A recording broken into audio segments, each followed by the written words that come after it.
A playlist original. Hello, everyone. Welcome back to another episode of Back to the Blockbuster with your hosts, Gaius and Jackson. Another news episode coming at you guys.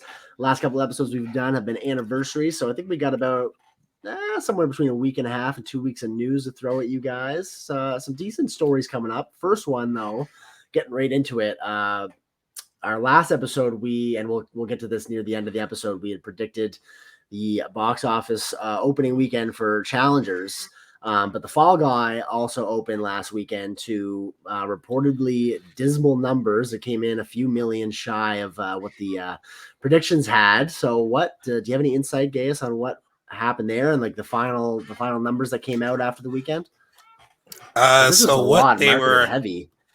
it was, and normally we say box office for the end, but this was a big talking point today on social media. Actually, it started yesterday where so many people had reasons as to why this didn't work. And of course, everyone's blaming every aspect of the movie business now about why this opened so poorly. But the final numbers right now, we was looking at about 28. That's dropped down to like, I believe, 27.6. Now the actuals are out. This is a movie that has $130 million budget. Some even are saying 140, 150. And that doesn't include marketing. Oh boy. So here's the deal. I think even if you didn't see, I saw it on the Monday before it came out. I thought it was really good, and it has good reviews. I think it has an 85% on Rotten Tomatoes. When it premiered at South by Southwest a few months ago, the reaction to it was very positive, and it had a lot of goodwill going into this opening weekend. I mean, I think it was unfair to position it as the movie that kicked off the summer movie season because, as someone pointed out, it was originally supposed to open March 1st, and they moved it to May 3rd when Deadpool 3 moved from May 3rd to into July. So I think they were like, hey, that spot's empty. Ryan Gosling is coming off this momentum with Barbie. Let's try to take advantage of, like, making it a big event summer movie. I think the first thing that a lot of people have pointed out, and I didn't really think about this after I saw it, even though I did really enjoy it, is Universal put a lot of marketing flex behind it as if it was a very big IP, and it's not. I mean, this is loosely based on a TV show, but I didn't really use that in the marketing at all, right? I only found that out from my physiotherapist. He told me that he was excited to see it because he was a fan of the show. I was like, what show? I must have back in the 70s. Yeah, that was news to me only a few days ago.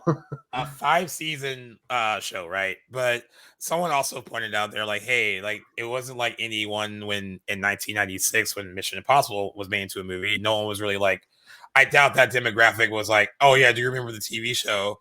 So yeah, there's a case to be made that no one really cares about that part of it. But I think Universal put a lot of marketing money and muscle into it as if it was a big IP, and it's not. Sort of a misstep in hindsight. I hate to sound so dour about it, but someone made a post about the movie, and they said, like, honestly, the issue is, unless you're big in a big event movie now, it's hard to sell an original, like, piece like this without it being like an event or an existing property or a sequel or a reboot of something that you're familiar with. And they were like, that's the age that we live in now, where people don't want to rush out to watch event. If it's not an event movie, if it's not like something they need to go see because everyone's going to be talking about it, they won't go see it. And they also said another thing about the marketing is that to appeal to young people, and this kind of made me sad, but I guess this is true too. They were like, we live in an age where everyone's attention spans are so small that like a movie like this needs a viral moment before it even opens that they're promoting on like TikTok or whatever that will appeal to a younger person's, hey, that looked cool in like a minute and a half. I need to go see that movie now. And they're like, this movie didn't have that. And I was like, I hate to admit that might be the age that we're living in, but that seems to be the case. Unfortunately, I think you're right. Because on paper, this sounds like it should have done much better than it did. Now, Deadline was like, for an action comedy like this, the opening isn't horrible. Like, for that genre, it's pretty good. But when you factor in that they spent so much money on it, they were like, this easily could have been an $80 million movie rather than a $130-40 million movie. And that's even before marketing. And I feel bad for almost everyone involved because Ryan Gosling, Emily Blunt, David Leitch, they were everywhere promoting it. This wasn't a case of like, we don't know what's coming out. It was everyone knew enough. There was enough awareness out there that this movie this is all coming I've seen out for the last week. Another thing too, they said it's really hard for sometimes for like Hollywood movies about Hollywood don't really resonate sometimes with people. For every Tropic Thunder you get, then that's very rare. But like, there's like a disconnect between like movies being made about Hollywood because most casual moviegoers don't know about the inner workings of that industry. Right. So like, it's hard to connect with it. And a lot of the stuff that in the Fall Guy that is funny, it's probably funnier if you have a knowledge of how the industry works. Yeah. Maybe I will go see this. I haven't seen it yet, and I was kind of iffy.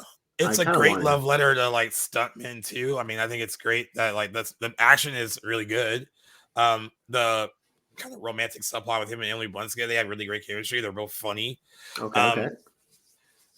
Someone wrote today that this should not be like an indictment on Ryan Gosling's ability to open a movie, which is kind of funny. This is his third biggest opening of his career. And the biggest one being Barbie, and Barbie is like an outlier. That's $162 million opening. So that's not even because of him. What's in the second place? Blade Runner 2049. That was and that was like high 30s. Right. So and then you have this. Emily Blunt's had other bigger movies that she's been a part of, but for him as an actor, he can open some movies to 20 or more. He's in that range, which is good for most people, most actors. I don't think it should. I don't want the story from this to be like, well, we thought he could open a movie and he can't.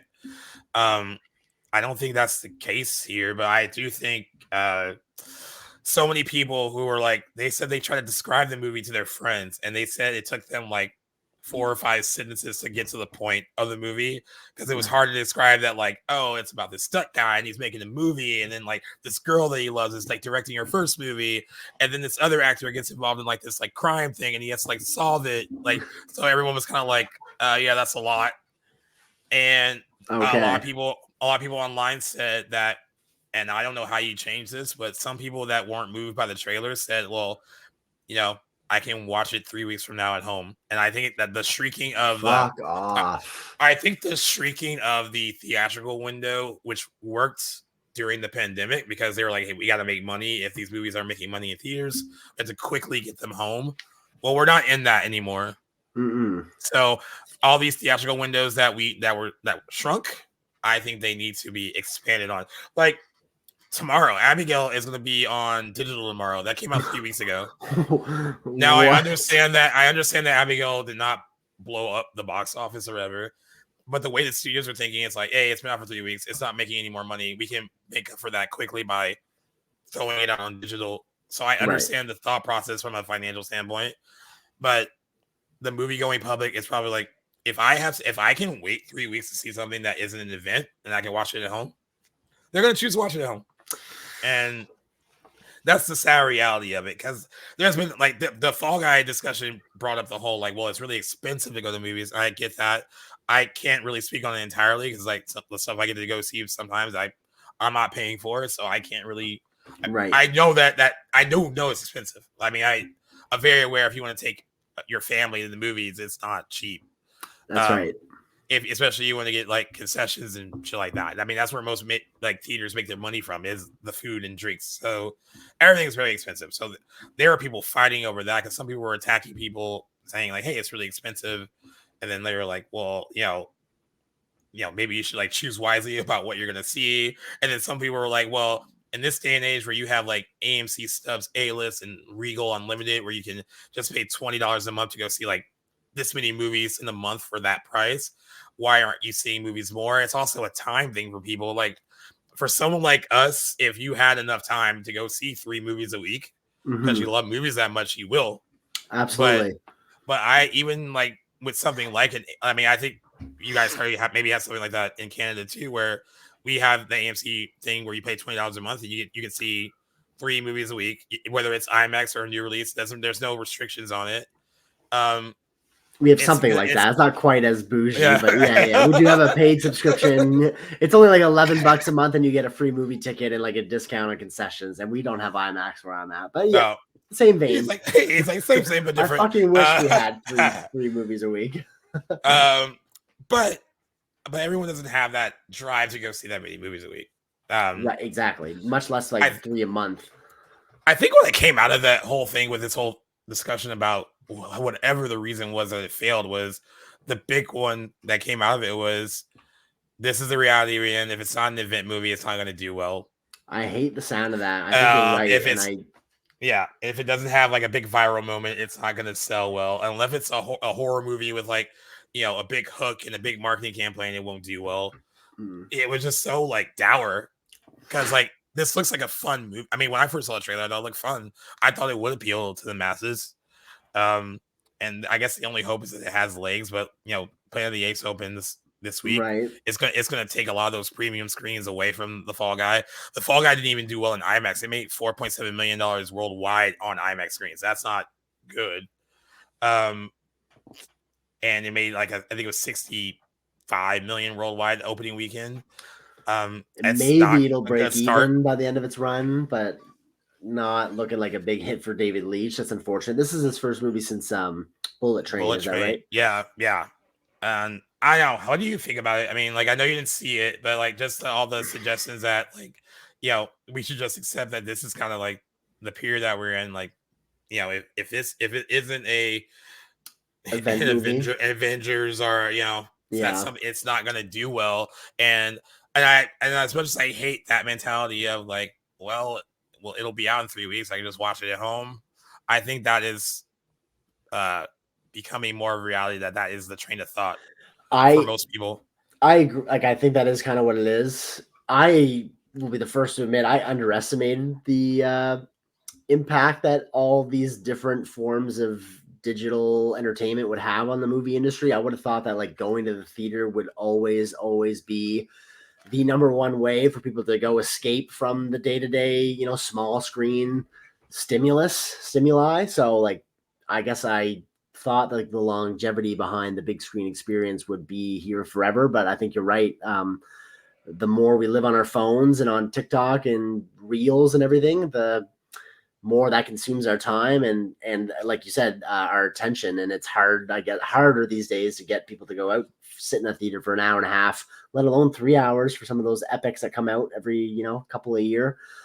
And it's sad to say. This is why, like, maybe the reasons behind are great. I'm not, that's not the conversation, but this is kind of why I'm like not opposed to like a TikTok ban or like a restriction on social media. Cause I see these negative ways that they're impacting other industries and even like just people's health. Cause it's crazy to me. Like this movie 5-10 years ago would not be in this position. And it's crazy how quickly, if this theory is right, that our attention spans are diminishing because of like short form video creation. So I think that's a whole other conversation to be had. But long story short, I agree with you. I think it is kind of just competition for our attention right now, and it not being quote event film, which I like that term. I think that's very adequately posed. Is gonna hurt movies at the box office going forward. We've already been seeing that since the pandemic, and again, the other side of that coin being the throwing it on digital and streaming just so quick after the theatrical window is not helping anything either. I think that you need to renegotiate that window. 45 days seems like it used to be 45 days and even longer. I think 45 days is a good time I'm not saying that'll make every movie a box office hit, but I think once you make that the new normal again, that you have to wait longer to see this at home, that will go a long way, I think, with fixing some of the problem. It's interesting because streaming is so prevalent now, but it is in its own way been like a death nail to the theatrical experience in so many ways. And it's so funny because studios want you to go to the movies, but they also are doing things that support that notion of watching a movie at home, because the thought process behind doing something like Abby will come out on digital tomorrow after 3 weeks is it's not making enough in theaters. Let's try to recoup that right away by sending it to home release. Because it's not even available to rent. You can buy it. You're not even rent it. You have to buy it. So like although that's you're spending the same get amount of money to see a shittier version of it at home on your 32-inch screen exactly. or whatever you have. I mean, obviously some people have a good home setup, no doubt, but there's Yeah. nothing like seeing it in a theater. And I mark my words, I'm sure you'd agree with me and many people listening. Once studios find a way to make a movie more profitable by releasing it exclusively at home and completely cutting out the theater, that will be the norm. Theaters, as long as there are enough cinephiles and people that enjoy the theatrical experience to keep that method afloat, that's all. It's all going to depend on people like us that want to go see movies in the theaters. As soon as that becomes not profitable, we are going to see the end of. And I wouldn't have said this 2 years ago. I was arguing against this. I would have said theaters are here forever. And slowly but surely, the more time that goes by, the less stock I put in that argument, sadly. But not to say that they'll ever be eradicated, but I'm sure there will be a type of movie that is made for the theaters. And instead of just, your general release always getting a theatrical window, those days are already gone. Right. And yeah. Oh yeah, I wanted to point out too, this movie had great exit polling too. It's an A- cinema score. It like people who have seen it love it. It just didn't connect with everyone to make them go see it. And to put things in perspective for you guys, this time last year, the total box office for this weekend was just $73 million domestic for the total. I don't know what they're counting, if it's top 10 or top 20, but it's for the total box office for the weekend. That is off 55% from last year when Guardians of the Galaxy opened to 118.4 million in its opening weekend. That movie kicked off summer last year. So that's the. Also, I don't think it's fair to have made The Fall Guy the summer opener. This looks like a March release or it looks like an August release. Not saying that it looked bad, but it probably August would be a good place. It probably would have done a lot better than, or in some point in even June, like late June or something like that. I don't know. I don't blame. I mean, I agree that the pressure on it kicking off the summer season isn't great, but I think this movie does better than it's competing against Dune Part 2 for March 1st. So I think that was a suicide play. So good move. Good move moving it to May, but still a lot of undue pressure. We got our first look at a movie that I'm also worried about its box office performance. Finally got a look at Francis Ford Coppola's decades in the making Megalopolis, which I'm seeing right here, according to its IMDb. It's only got a runtime of 2 hours and 13 minutes. I expected it to be much longer than that. So I think some restraint shown in that editing. Oddly enough, that's 2 minutes longer than The Fall Guy. Sorry. Really? Oh, wow. Interesting. I thought this was destined to be a 3 hour plus movie. Maybe we'll get a director's cut, but this has just been such a crazy just project for him to make. So we got like a little over 2-minute clip, pretty much just focusing on Adam Driver's character. It doesn't really give a whole lot, but for those that have seen it will know what I'm talking about. But it looks pretty grand. It looks very visually interesting. It doesn't really give a whole lot away, really anything, just kind of a first glimpse. And I think he must have been anxious to get something out there for people to look at, because this movie has been, coming, it's got such a big budget behind it, and it's kind of come out a little bit later than people were thinking. Those that have been listening for a while know this was on my most anticipated list of 2023. When you began your infancy on the right. Exactly. So now we're finally getting our first look almost halfway through 2024. So probably more to come here soon. But did you get a chance to check out the little teaser? Yeah, I did check it out. I actually am so very interested. I liked the first teaser that we saw. I love the images that we've seen so far. I'm intrigued by it, and I'm glad this gets brought up in general, because we haven't really talked about what the movie is kind of going through currently in its hope to get distribution. True that.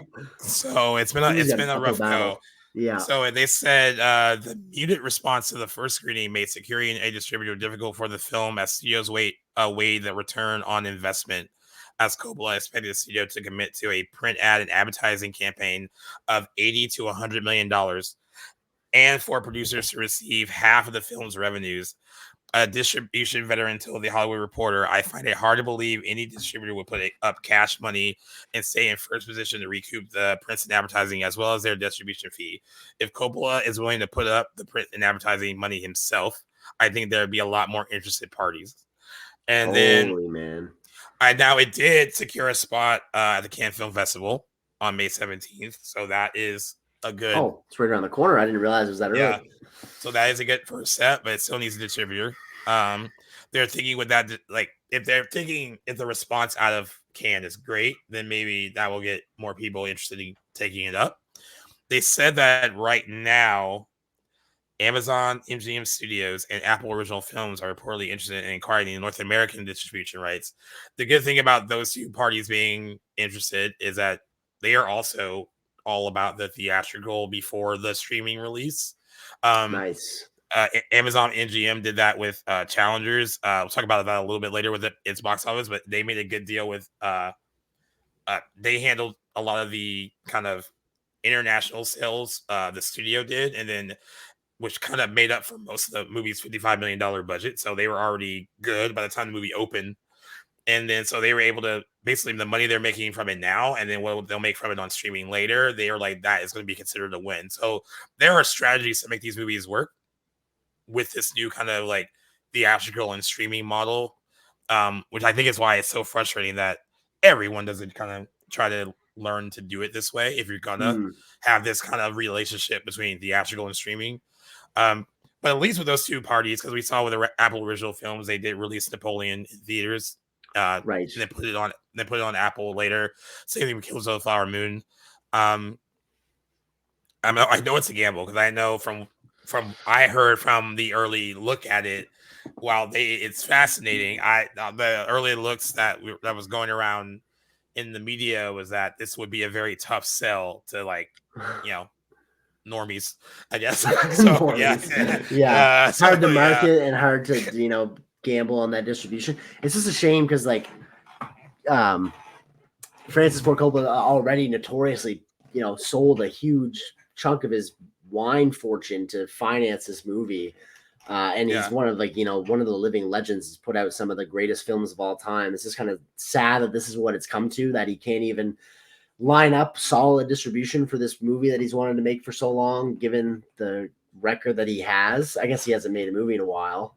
And at the end of the day, it's still an industry. Yeah, it's still an industry. It's still got to make money, but it's just sad that there's no one willing to go out on a limb for someone who is, arguably amongst the greatest directors of all time. It's just sad that it's still an art. Film is still a medium of art, but at the same time, we see the industry, the financial side of this industry rear its ugly head and kind of not really go out of its way to help the legends. So it's just disappointing to us to see that it's kind of going through these struggles. But and honestly, the word on it is just to give you a little perspective. They said it's divisive, mixed. Some of it is also positive. Some of the reactions they said was general bewilderment. Okay. They said it's crackling with ideas that fuse the past with the future with an epic and highly visual fable that plays perfectly on an IMAX screen. They says Coppola covers complex scenes in a remarkably brief 2 hours and 13 minutes, not including credits. Others said that it is strange and not for the masses. Now, Coppola himself said he compared the early reception to this movie to the first reactions to Apocalypse Now, and said this is exactly what happened with Apocalypse Now 40 years ago. There were very contradicting views expressed, but the audience never stopped going to see the film. And to this day, Apocalypse Now is still in a very profitable distribution. I am sure this will be the same situation with Megalopolis. It will stand the test of time. I mean, he has a lot of confidence in it. I mean, Apocalypse Now was at a very different time when that came out, and yes, that movie didn't have any of the issues with what we were just talking about with the Fall Guy to battle like this movie will have. I mean, I kind of wish that sometimes everyone that goes see movies would have the same sensibilities as us, to be more open-minded to the stuff that they see. But but it doesn't really happen. And like I said, I think we're very interested in seeing where this goes, and we'd like the first images we've seen, first visuals we've seen from it. I am happy that it has a spot at Cannes. I mean, that makes its distribution hopes definitely more likely for sure. Now you're gonna be waiting on pins and needles to see what that reaction is like out of Cannes. Once more people see it, just a few more weeks now, I guess. I don't know when in the festival it plays. It's a couple weeks long, isn't it? Yeah. So we'll see how that goes. Well, I'm sure we'll be talking about it in a couple weeks, honestly. But I mean, that guy. I mean, I know he's not poor by any means, but to put up so much of his own money I mean, like the fact that they're like, hey, if he's willing to like pay for like the prints and advertising, which is what they said 80 to 90 million or $100 million. I think that the thing that someone just has that much like fuck you money to be like, yeah, I'll do it if I have to. I don't want him to do that. I mean, I'm sure he could do it, but he already, I don't know. He's at this stage of his life probably where he doesn't care too much. Like he's got a pretty good legacy behind him, but I've been thinking his poor kids probably just see him shuffle off their inheritance like that must be alarming. Yeah, I know. I'd be like, can you not? Yeah. Yeah. But all right, but we'll have more to update on that probably after it premieres. Hopefully we get like a longer look at it before it premieres again. We'll see. Either way, hopefully we'll coming back with positive feedback about the movie. But other news that is pretty positive, I thought. I don't know if you want to lead it off, but I was intrigued by the casting news. You let me know. Okay, some of the cast members added to 28 years later. I was happy to hear that. We got Ray Fiennes, who I'm a massive fan of. He's jumping into this first movie of the planned trilogy. Jodie Comer joined the cast as well. And who's a third? I know we don't have it written down. And Aaron Taylor. Aaron Taylor. Yes, that's right. Very excited for that.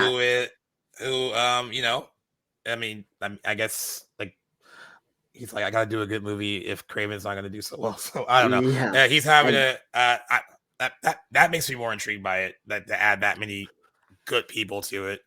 So what I was like perplexed at and kind of not very happy with is that supposedly Cillian Murphy's character is only going to be reduced to a cameo in the first movie, and he'll be more of a focus in the latter two movies. So I wasn't pleased with that. I just kind of assumed once he got attached that he would lead the first one, and that's where I have all my stock in these movies is going to be on the first 28 years later. I'm not even really going to consider what happens with the second and third installment until we get the first. So I want all my money is going to be on the first. And if Cillian's not in it, I don't know. I don't know. I didn't like how that sat when that was announced, but those other three castmates, that is a great addition to that movie.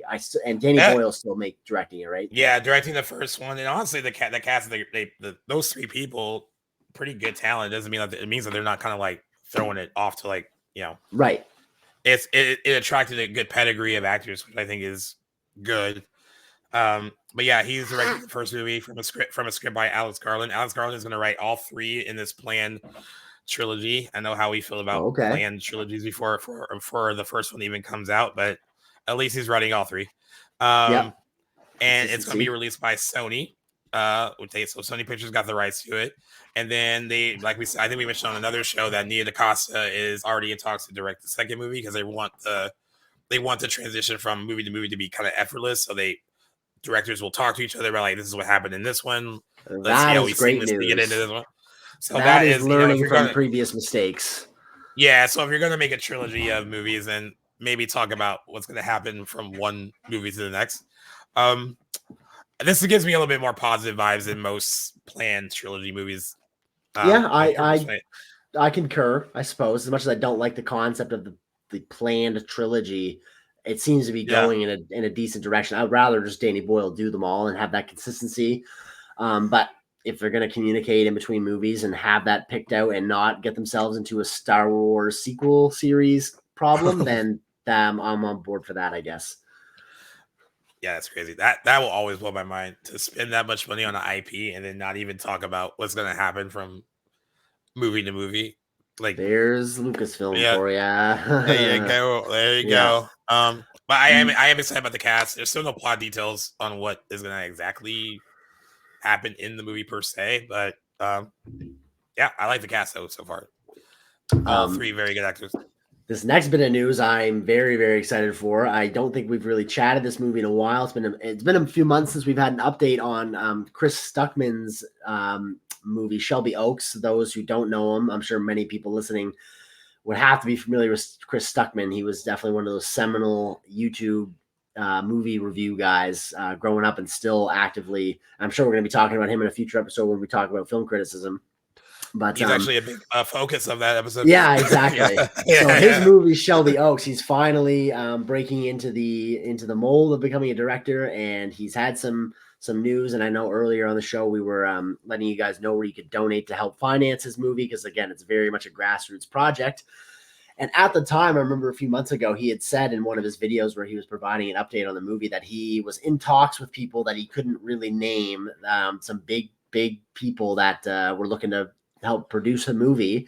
And I'm guessing that this next announcement is who he was referencing, because Mike Flanagan, one of the leading names in horror cinema these days, is now helping produce Shelby Oaks, which is fantastic news. I can only imagine Chris Stuckman must be over the moon by that. I was shocked, but that's exactly the person. If I were, an indie filmmaker making a horror movie, Mike Flanagan would be one of the dream producers that I'd want to work with. That is such great news. That's a huge get.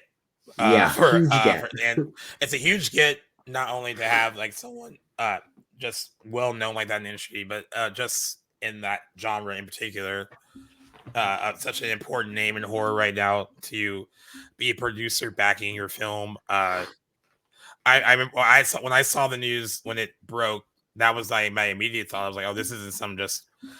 It makes it feel like it's not some just small throwaway independent horror film. Maybe he had to have seen something special in it to want to get behind it, and that made me more intrigued. I do know they began a Kickstarter campaign for the movie in 2022. By March 21st, Shelby Oaks became the most funded horror project on Kickstarter after raising $650,000. The campaign crossed the $1 million mark from 11,200 backers by March 25th of 2022. So he has a lot of credibility behind him because of how he began his career, and then of course being a big YouTube personality. I know we're going to talk about this in another episode. He did get some flack for choosing not to poorly review movies, especially one in particular. And some people thought that was either you can look at it as like a very polite move as someone that wants to be a future filmmaker, right? Like he wouldn't want to do that.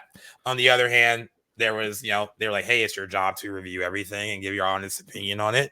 So some people thought that was like a little bit of a sellout coward move not to do it. Depends on how you look at it. There'll be more on that later. Most definitely. But I think if you're trying to make that transition to being a filmmaker, I mean, I don't mind that he kind of feels he felt that way about reviewing movies in that sense, and because he's going to be in a position very soon where that's going to happen with him. So that's a great point too. I'm just wondering how this will all fit when his work is now under the microscope. I think that'll make for an interesting right. And I already saw some people being negative Nancy's about it. There's this one guy, I won't name him again because I actually ran into him at a screening last week when I saw The Fall Guy. He's like, he follows me. We follow each other, and he's very nice to me. But he also like puts very like, I can't tell if they're hot takes to get attention or if it's how he really feels. Right. But he put up a plot synopsis of the movie and immediately ripped it apart as like, for Shelby Oaks.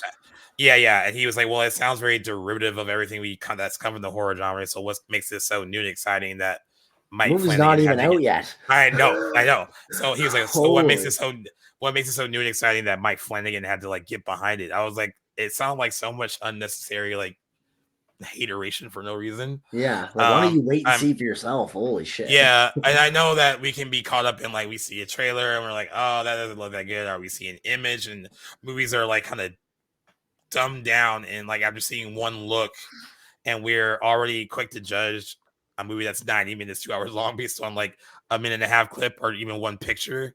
But this was just a plot synopsis, and I thought that was pretty disrespectful and a little rude. But I think it's because of his reputation as a reviewer, and he was able to break out of. I mean, he got into this at the right time, like when he was like reviewing stuff and then getting to YouTube. Like he's successful. He's successful because he's good at it, but also a lot of that stuff is timing.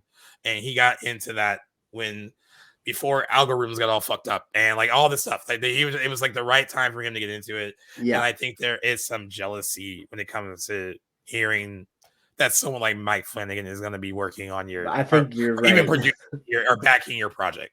So, when I heard the news, I thought that was just made me more confident in it. I mean, because Mike Flanagan is the leading name, one of the leading names. One of them for sure. Now. And on the note of him, for those that maybe know the name and can't quite put together some of his works, this guy, Mike Flanagan's notorious partner of Netflix. He's put out several miniseries with them. The acclaimed Haunting of Hill House, which I have seen front to back. It's fantastic. He followed that up with the Haunting of Bly Manor, Midnight Mass, and recently The Fall of the House of Usher. And some of his films have included his breakout with Oculus back in 2013, which is one of my favorite horror movies of the 2010s. That movie. Another Netflix movie with Hush, which we've mentioned. It doesn't have a physical release, exists purely on Netflix, and it's not even available there anymore. So that's a piss off because that movie's great. And then he did, I think it was the second Ouija movie, Origin of Evil. I think it was like it's like a prequel. So he actually right. Yeah. So he made that one way better than the first one. Yeah, 100% he did. Yeah. And also Doctor Sleep, the infamous and much better than he gets credit for, I think. But he gets credit for. I thought you were gonna say much better than The Shining. I was gonna be like, much better than he gets credit for. You were about to quit. You're about to quit right now. And goodbye. No. And goodbye. Yeah, and Gerald's Game too, another awesome movie, Stephen King adaptation he made for Netflix as well. So this guy, Mike Flanagan, like you said, just top of the horror game right now. Definitely one of those champions of the genre right now. So very excited, and some more Mike Flanagan news too. In addition to Shelby Oaks, he is also is he attached to perhaps direct the next Exorcist movie? Is that what's going on? Reportedly in talks to do it. Okay. So they're saying, should a deal come together, Flanagan would take over the reins from David Gordon Green, who exited the rebooted franchise back in January after The Exorcist Believer debuted to dismal reviews and so-so box office.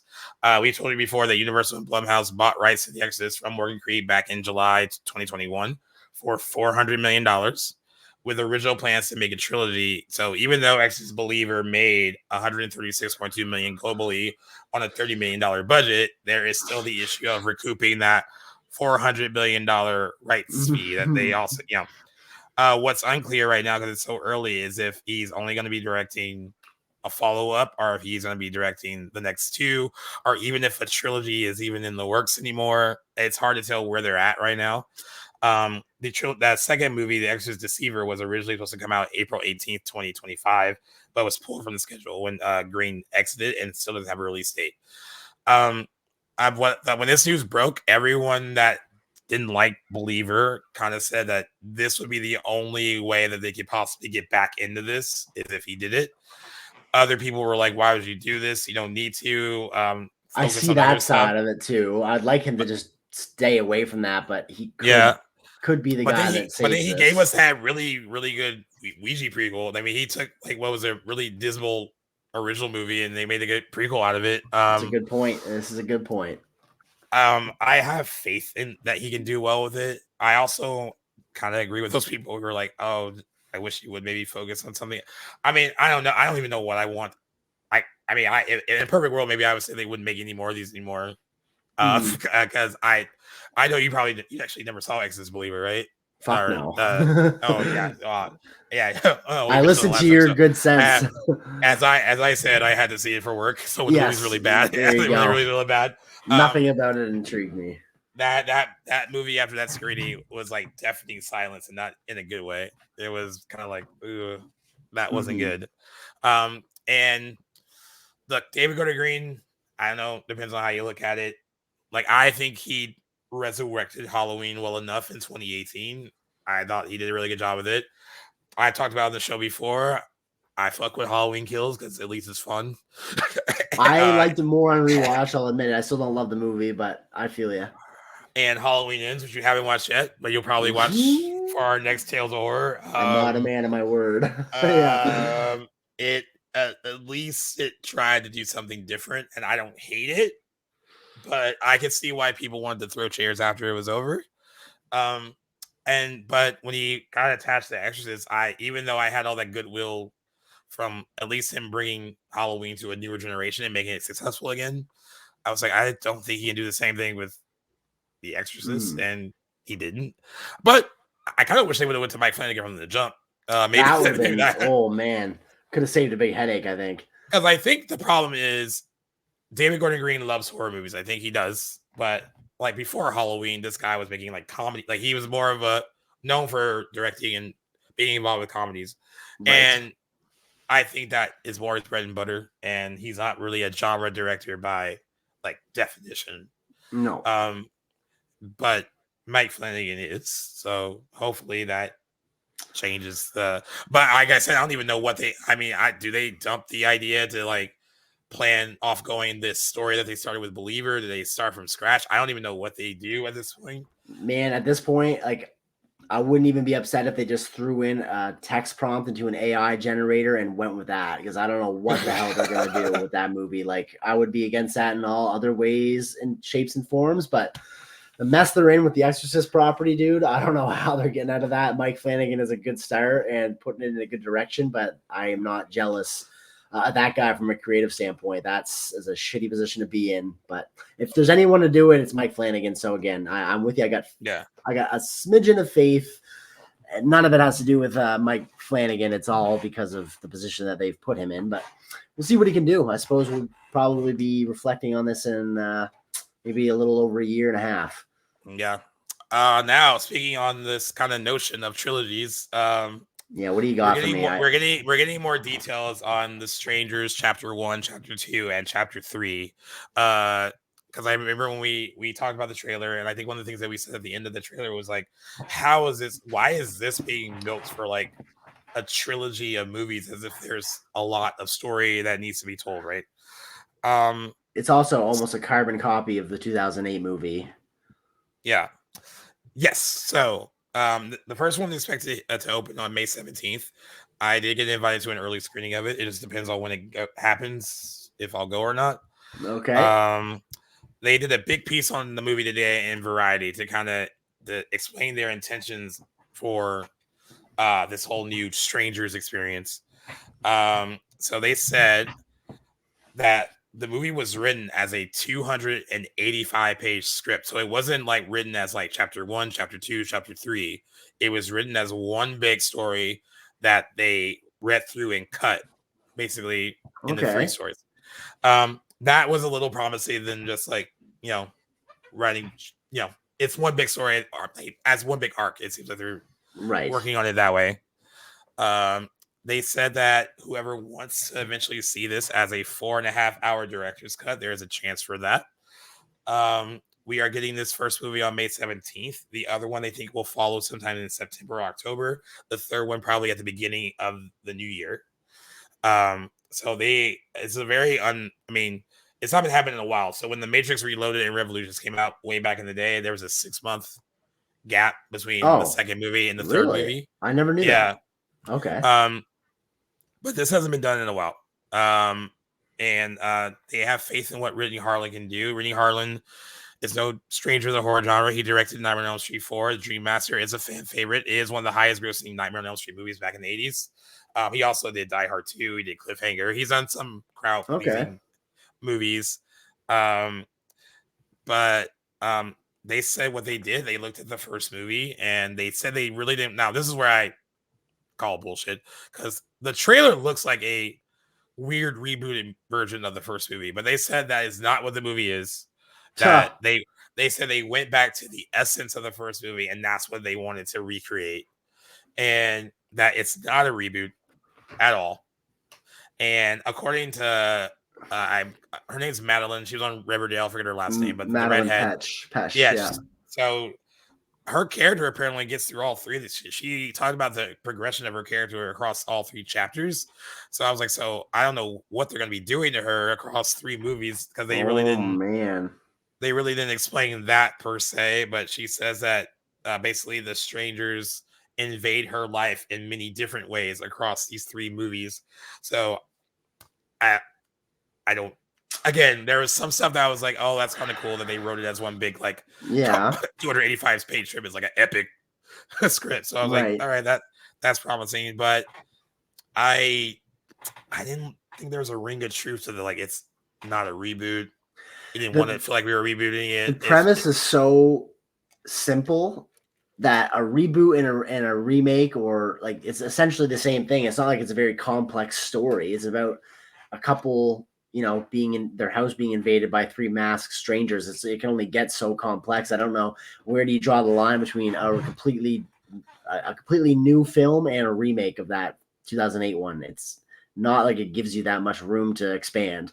So Yeah. I don't really buy that either. Interesting that she is supposedly in the 3 movies.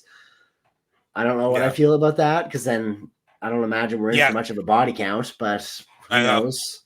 We'll Oh, and see. we will also officially find out who Tamra is. You know how like in the first one when the girl knocks on the door Yes. Yeah, and yeah. That's the they first did name that she it, gives. and they did this again in the trailer for the new one. So and if that is your big reveal for this new trilogy of movies, Okay, that's something. we'll finally find out who Tamra is. Some That's people were something to kind of. look forward to. I actually was a little intrigued by it, but then I'm some people intrigued were by like, that. they were like, "Is that the big hook? Is that we're gonna find out who that?" They're like, "Fine, whatever." But I you know, more of an I'm Easter just, egg than a big hook, if I, you ask me. yeah, I'm glad. I'm glad now that it's not some random name. If they can find out, if they can build like who this Yeah. person was, uh, I want to be more excited for it because I love horror movies, and you do too. Obviously, there's been a Yes. big discussion like if we've had too many of them coming out in the last couple of months, as the market's been fully saturated with horror lately, but I, none of them have completely failed outright because they're so cheap to make. I would like to see more horror movies channeled towards the fall and like spooky season than, invading the first quarter of the year. Personally, I think it's, Yeah, as long as box office is healthy, I guess that's the main thing at the end of the day. But I don't, I don't go like for me, it all comes down to the atmosphere going into the movie. And like for me, like going to see a horror movie in March just doesn't feel the same as going to see one on October 20th. You know what I mean? Like right. completely different. That's just me, but I think there's, it'd be an interesting conversation down the road. Yeah, and honestly, I actually love the first movie. It's probably one of the scarier movies I've seen from that time period. It's well done, and the sequel, while not as polished or as like, It's fun though, isn't it? yeah, it doesn't have as much atmosphere as the first No, no, movie, no. but it definitely is more of a slasher movie than Yeah, a suspense movie. And then it has one of the best like music to yeah, yeah, yeah. image It's got some video. fun moments for sure. Yeah, that Total Eclipse of the Heart pool scene is amazing. Hmm. But yeah, I mean, I think it's just interesting that I'm always intrigued by how these things come together. And like for, I mean, The Strangers, that first one did well. The sequel has a cult following, but it doesn't scream an IP that's like, you know what, we need to resurrect this. It needs to be 3 chapters. We're gonna tell this big epic story across 3 movies. It doesn't seem like something that needs that or even was warranted to have. Um, but maybe they Not know at something all. that we don't. I don't know. Clearly. But yeah, it'll be out on May 17th for everyone that is Hmm. interested in it. Jackson just still not convinced that it'll. I'm not holding my breath for that. I might see it if I haven't been to the movies in a while, but I don't know. We'll see. I'll probably wait for your opinion first. Yeah. Something we won't be seeing in theaters anytime soon, though, is the next Fast and Furious movie. I guess that now has an official release year, not even date, for 2026, which is much later than I would have thought. I'm assuming that's kind of the nature of this news segment. Yeah, and Fast Furious 11 is facing a release date like a lot of big movies because of the writer strike and the SAG strike, mostly the writer strike. So while they were trying to like hammer out what the final installment was going to be, they couldn't write it, so that caused the delay. So it's not going to come out till summer 2026. It was originally going to open April 4th, 2025. And they said they won't even begin shooting it until fall of 2025. So Oh that's boy, yeah. So he has the director of the movie has a horror movie that he's shooting first. That's another reason why who this is is doing happening. it? It's Louis I always forget his Leterrier or last. Yeah, yeah. Leterrier? Yeah. Oh, He, okay. he did do Fast 10. Um and also because it's this franchise, they said the final installment in the Fast saga reunites Vin Diesel's Dom Toretto for one last ride, but they said it also leaves the door open for other spin-offs. Oh my god, it'll never Um, end. um, so in development, also in the midst of this, we Dwayne Johnson led spin-off Hobbs and Reyes is still in development. Uh, and they are also, this has been talked about forever, but they are still interested in doing an all-female Fast and Furious movie. That has been talked about for like years. but they really want to do it. And yeah, I mean, I think by 2026, I will have lost all interest in where honestly, I don't really think they even are gonna like continue off the climax cliffhanger ending that they had in Fast 10 because No, it ended on a cliffhanger, and I just think by the time they go through with this new one, it's gonna be like people won't even remember what happened at the end of Fast 10, so let's do something else. I mean, I don't know. Like we like we told you, even though it made like over 700 something million worldwide, it costs like right. $340 million to make. So it was a very expensive endeavor that didn't totally pay off. Right. And like we said before, they do want to go back to basics and make a $200 million movie as opposed to a $300 million movie. So that's back to basics for them. I guess so. Yeah. I mean, they want to make this the final one, last hurrah for the Fast team. You haven't even We'll seen see how Fast much 10 money either. it makes. No, I haven't. And maybe I will. I haven't heard like terrible things about it. Like I know what to expect, so I think that would probably lend me to enjoy it a little bit more than if I tried to. The logic in that series, jumped ship a long time ago. So I think someday I'm looking for something fun. I might throw it on, and maybe for Jason Momoa's performance alone. But he steals the whole movie for sure. He's so good in it. Regardless, though, of whenever they start filming Fast 11, Vin Diesel will still be busy because he is currently milking another series that he's been involved in for decades. The Riddick movies, of which, so I told you off camera that I had a funny story about these movies. Oh, yeah.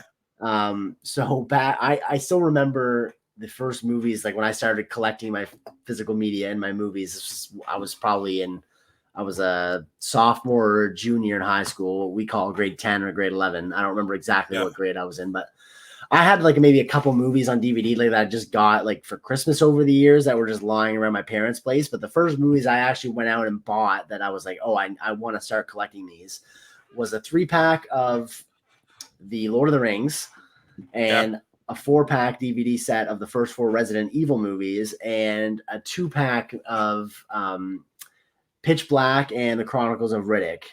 Yeah. And I still have never seen them, even though they're amongst the first movies I ever added to my collection. So all the way from back then, and like never a decade plus ago. I don't know. I haven't even like laid eyes on them in a while, honestly. I bet you they might even still have the plastic wrap over them. They probably are like collecting so much dust.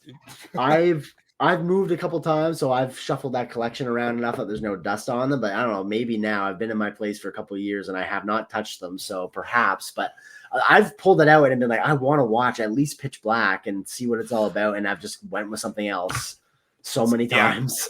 So how I feel about at least the first 3. Pitch Black is a good sci-fi action movie. It's made with some atmosphere is really great. It's solid, and the Riddick character is more like not the main focus. He's in a decent amount, but he's like a side mysterious character. You're like, you want to learn more about. Well, at least I thought until they made Chronicles of Riddick, and I was like, oh, that's too much. I didn't really need all that backstory. Riddick kind of brings it down, at least visually, back to Pitch Black. Like it kind of has that dark vibe. Chronicles of Riddick was more expansive and more of it wanted to be like a sci-fi epic. And they want to expand that universe. He really cares about that character. I mean, the only reason he came back to the Fast and Furious franchise to do that cameo in Tokyo Drift is because Universal agreed to sell him the rights to that character. Oh, okay. So he has been trying to make another one for a while, and I guess it's going to start filming on August 26th. It's going to shoot in Germany, Spain, and the UK. It's called Riddick. Is it Furia? I guess. Okay. It sounds like it's like it wants you to think of like Fury. Like I don't know. When I saw the title, I was like, is he going for like a Mad Max kind of vibe with the title? But they said in the new movie, Riddick finally returns to his home world, a place he barely remembers and one he fears might be left in ruins. But there he finds other Furians fighting for their existence against a new monster. And some of these Furians are more like Riddick than he can ever imagine. So I just imagined a bunch of 11 Vin Diesels in the movie. Oh boy. Hopefully not. But the project reunites Diesel with writer and director David Toy, who actually worked on The Fugitive, and Diesel is producing under his production banner as well. And he also wrote the writer wrote the previous 3 Riddick movies, so at least it has the same Okay, I like that. people behind it. Yeah, I mean, I do like Pitch Black, so I just wasn't in like Riddick is fine, it's entertaining, but nothing really came close to Pitch Black for me. It's one of those things where you're like, yeah, that mysterious side character worked better as being a mysterious side character Then the main focus, yeah. Yeah, than the main focus. Yeah, I do love that you have those movies that long and you haven't even popped them into your like. I really want player. to watch them sometime. It never made it out of the paper or the plastic. Oh my god! Well, then I mean, at least Pitch Black, I would give it a shot. Yeah, that's the one that I'm really most intrigued in watching, and I'll probably just watch both. But we'll see. Let's see what else we got here. We can talk about this. We don't talk about it long, but more delays. But I mentioned this delay. You're like again because it's been delayed a few times. I feel like. Yeah, yeah. But I think this delay kind of happened because another movie that Sony is making is moving, and they wanted to like secure that spot. So, Kraven the Hunter, which was supposed to open in August, is being pushed back to December 13th of this year. And it will also screen in IMAX and premium large formats. It's taking the original release date for the next Karate Kid movie that was going to open on December 13th. That movie is now going to open on May 30th, 2025. And this seems like a more strategic move because the Karate Kid will debut in theaters after the 6th and final season of Cobra Kai debuts on Netflix. So, I mean, I'm sure that there was some marketing thoughts behind that. Perhaps. Now, they're also giving Kraven that kind of like coveted Christmas time release where almost every movie does well because everyone's out of school. Everyone's off school and work. Aquaman 2 had a Christmas release, did it not? Oh, true. And it didn't really do gangbusters. Hey, I'm only delivering this news because it's we have to. I don't really care when they release Kraven. I mean, I'll see it because I'll probably have to, but I don't have much faith. I don't have much faith after God, where are we at? Venom, Let There Be Carnage, Morbius, Madam Web. This Spider-less Spider-Verse is really off the rails at this point. A couple of years ago, I wish they would call it that. That's the name it should be called. Yeah. Instead of like Sony's, I forgot what they do call it. It's some I think it's Sony Spider-Man Extended Universe is what they call it. Oh, okay, yeah, I think you're right. But I'd rather go with Spider-less Spider-Verse. Yeah, Spider-Verse. That's what I don't care. That universe has had a whole can of Raid already sprayed all over it. There's no Spider-Man to be found.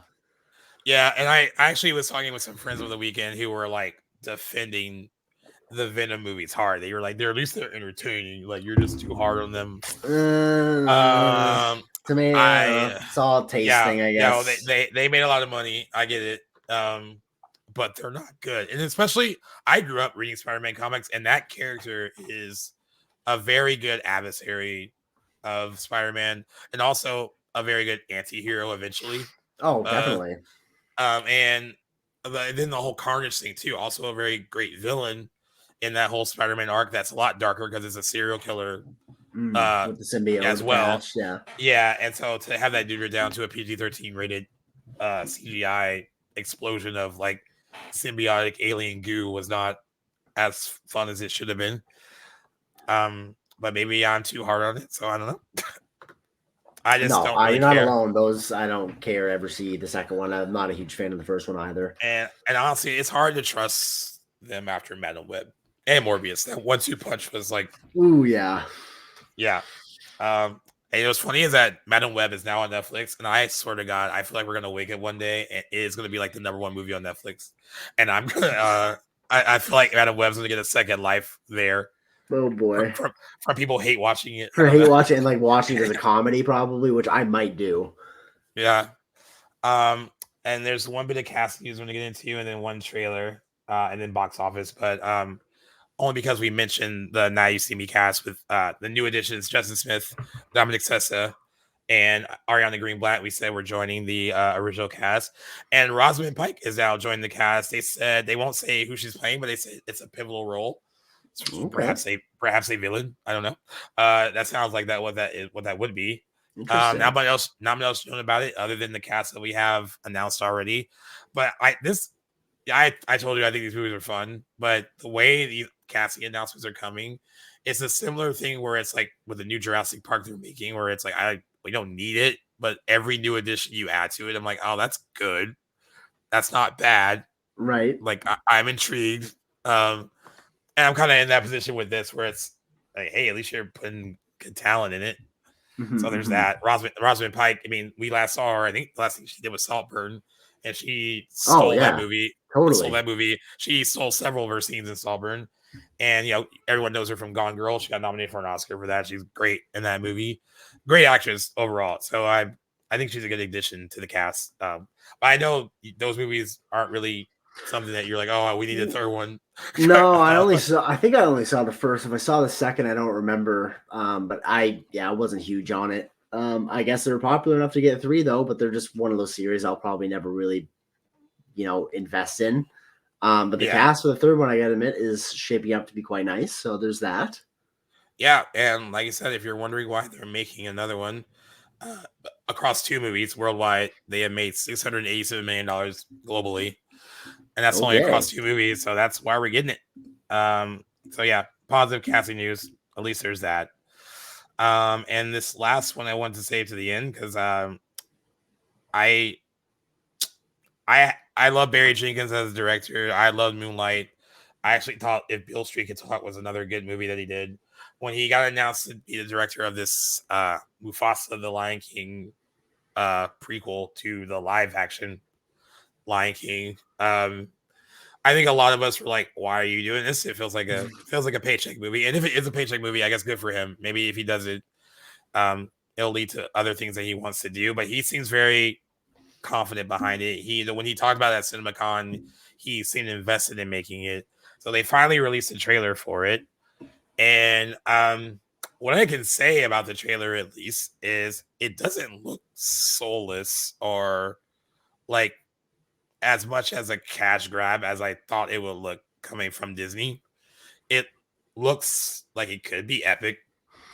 But I'm still like on the fence about how I feel about it. Looks better than I thought it was gonna look. I guess I'll give it that. Unfortunately, I haven't seen the trailer yet. I gotta admit though, like just like the images from it that I've seen are pretty cool. The poster is I've seen this done before, but like with the line, the whole young Simba person. and like his reflection is Mufasa. Like that's pretty cool. Yeah. And I love the cast behind this. I also Moonlight, Barry Jenkins, Best Picture winner from 2017. Yeah, was one of my favorite movies of the last few years. Like that movie holds a special place in my heart. It's fantastic. This cast is incredible. Like we got Lenny James, Beyonce's in there, Tandy Newton, Seth Rogen, Keith David, who I've loved for a long, long time. Like it's a pretty stacked voice cast. So I have no doubt it'll be good. It's just a matter of how good will it be. I also haven't seen the live action Lion King, so I don't really know what to expect. It's fine. I mean, but if you had to choose between watching that and the animated one, just watch the animated one. It's the same every movie. time for sure. But again, if you're wondering why we're getting this prequel, the live action Lion King made $1.6 billion worldwide. That was Jon Favreau, right? Yeah, and returning from that movie is, of course, Beyonce did the voice of Nala. She will be in this one too. I guess the movie is a prequel, and it has Rafiki telling Kiara, who is the daughter of Simba and Nala, about the rise of Mufasa and all that. Okay. And then Timon and Pumbaa are back because we probably need some comic relief. Yeah, and that's Seth Rogen and Billy Eichner coming back to voice them again. And then Beyonce's daughter, Blue Ivy, is actually being the voice of Kiara, the daughter, and so a little nepotism, but nothing wrong with nepotism. It's coming out on December 20th. I can predict that this movie is probably going to be huge, especially around that time. It's Disney, and it's very easy. It's based on a very established IP. It's coming out right before Christmas. I imagine it will be very huge. I did feel bad for people attacking him. A lot of people were attacking Barry Jenkins online after the trailer, saying that you're ruining my childhood by making this soulless adaptation of something that means a lot to me. And to that, even though I kind of thought the same way, I think attacking a director on social media like that is rude to directly message them and say that. And also, I don't know, make your own movie, I guess, if you really want to, right? if you really feel that bad about it, I don't know. we talked a lot about Disney with that. I think it is a cash grab. But if Barry Jenkins feels like he could have made something great, I know one of the big reasons why he wanted to do it is because he really wanted to work with that technology that John Favreau used for his movie and expand on that. I believe his intentions are pure. It's just a matter of like, is it necessary or not? Fair enough. I would argue probably against it, but it's going to happen. So, I mean, I think Barry Jenkins is a great filmmaker, so we'll see. Yeah, we shall see. Yeah. So now we have box office predictions.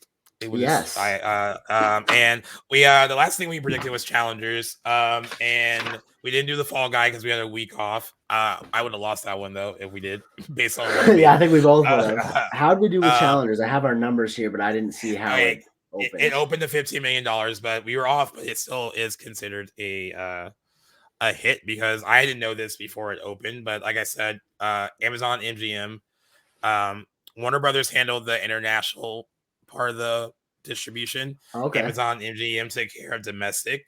MGM fronted a lot of the movie sales, like internationally, paid for. They said most of the $55 million budget.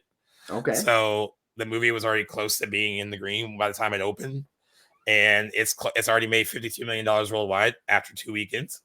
I think someone made a good point. They said Tom Cruise opening Mission Impossible, one of the Mission Impossible movies, to like $72 million did not make him a movie star. They said opening Jerry Maguire to $17 million, a movie that isn't expected to make that much money, makes you a movie star. And they use that same example for her, where it's like, I see. What makes her a movie star is not an opening for Dune 2 or a Spider-Man movie, is can you open an R-rated original movie that doesn't really happen anymore to what she opened it to. And the vast majority of the people that saw Challengers was because of her. So I think that is impressive. A win for her. Yeah. And it's a great movie. I saw it on opening night. It's a great movie. As of recording, I'll be seeing it tomorrow in theaters, and I'm very excited. Okay. I will be very curious to see what you think of it. I rated it at like 4.5 and then changed. I scored it like a solid 5 after thinking about it. Okay, nice. Because they like stayed with me like a lot longer than I thought it would. And that score can be played at any club right now, man. I'm really excited for the score, for real. The score is ridiculous. But yeah, so I know we were way off on at least I was way off on our predictions for that. Do you remember what you? You had went 25 and I went just below you at 22. So you win that one again, and you actually are winning a lot of this. Pure luck. There's no rhyme or reason to any of this. There's still time for me to catch up, and the year is young. But now, even though we missed the Fall Guy, we'll be predicting Kingdom of the Planet of the Apes, directed by Wes Ball, who I forgot did the Maze Runner movies. They were talking about that all weekend. There's something that happened with him. You commented on it on my Instagram story. I'm going to save most of that discussion for the film criticism episode. But there was someone that made a very immature comment about the trailer. And a very rude one it wasn't like a legit criticism. It was more harsh. And Wes Ball saw that comment and commented on it. And it was kind of like, wow, that was harsh, and that created a whole discussion between this other film critic, and they got into this stupid fight. The way criticism works now, it seems like everyone is just looking for the next thing to say that like gets some attention. And this movie unfortunately became the center of that for their argument. But I think what is winning for Wes Ball is that early reactions to Kingdom of the Apes is very positive, especially coming off of that last trilogy of movies that is so highly regarded. But early word is very strong, very positive. Nice. Okay, happy to hear that. I'm gonna give you some box office tracking, and then I'm gonna give you the openings for the other three, to kind of see if you think it can come close to that. And hopefully now, if this movie underperforms, I'll be very worried about the state of the rest of the summer. That would be. I hope it does well. I hope it. I think after the Fall Guy, we need something like this to do well. So we shall see. But let's see what we have for official predictions for this movie.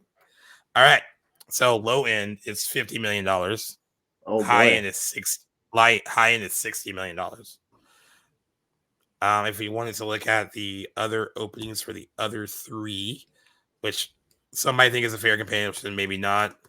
But it is continuing that story at least. So let's see how that goes. So Rise of the Planet of the Apes, which no one thought was going to do anything, but No. it opened to $54 million in 2011.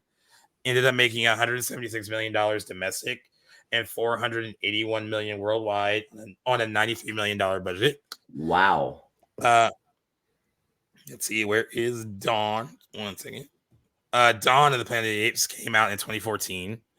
$72.6 million opening weekend, made $208 million domestic, $710 million worldwide on a much larger budget of $170 million. The Still, budget, these movies were successful. Holy smokes. yeah.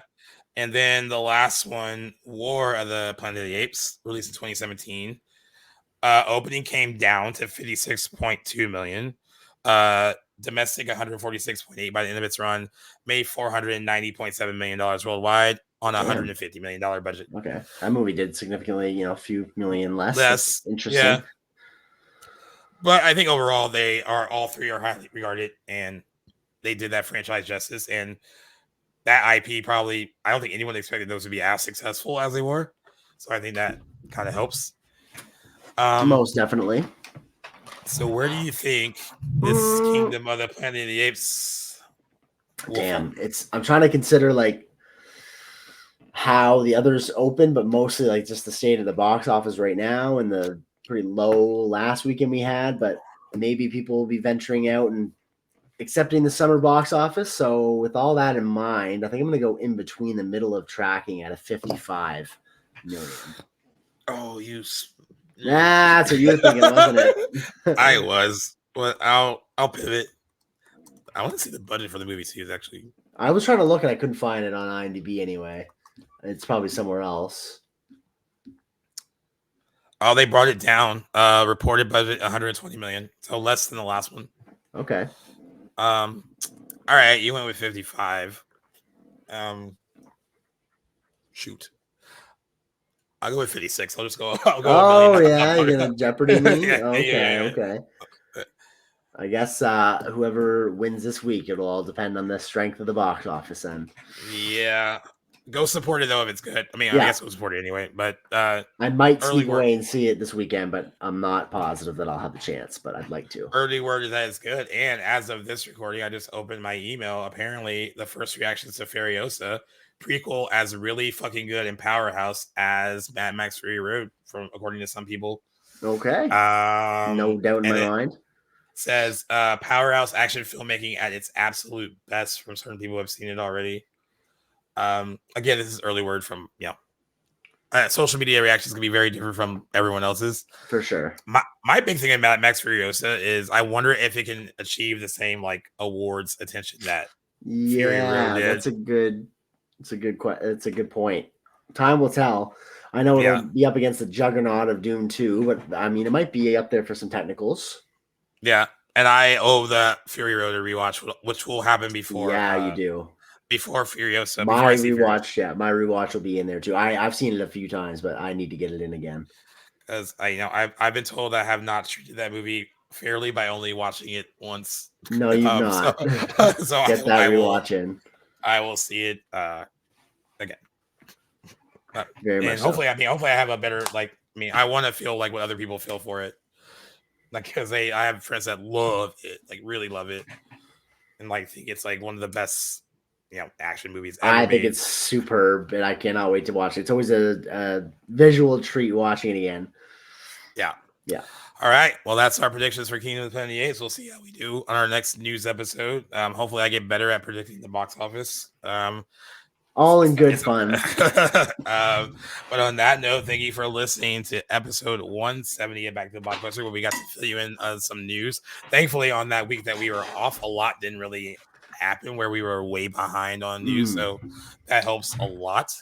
As always, thank you for listening. You can always listen to us wherever you find your podcasts, whether it's Apple Podcasts, Good Pods, Spotify, My friend David listens to us on Overcast. I need to see how well we do on that. I forgot that we were even on Overcast. But playlists, our podcast network is very good to us. So you can also listen to us in the Playlist Studio app. That would be great. You can get it at the iOS store or Google Play Store as well.